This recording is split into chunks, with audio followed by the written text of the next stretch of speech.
Ràdio Vilablareix presenta La notícia positiva, de la mà de Rosa Anticó.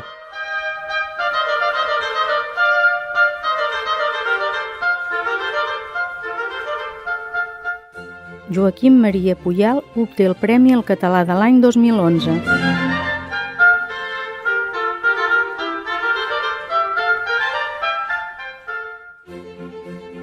El metge Josep Brugada i la pilot de trial Laia Sanz queden finalistes.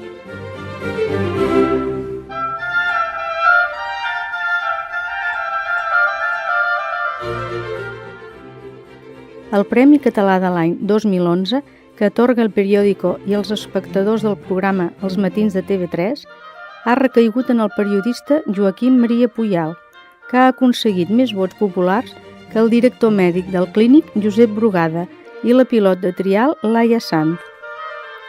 Puyal rep aquest premi per una trajectòria de periodisme de referència en programes televisius com Vostè jutja o Un tomb per la vida, de TV3, i les retransmissions dels partits del Barça de Catalunya Ràdio. En el discurs d'agraïment, Puyal ha dit que el veritable català de l'any era el que sofria les retallades i la crisi, amb moltes dificultats per a tirar endavant. I ha defensat el periodisme com un dels pilars de la democràcia, perquè és garant de la llibertat. I adreçant-se al president Artur Mas, li ha dit: «President, si mai se sent sol, sàpiga que té un poble al darrere.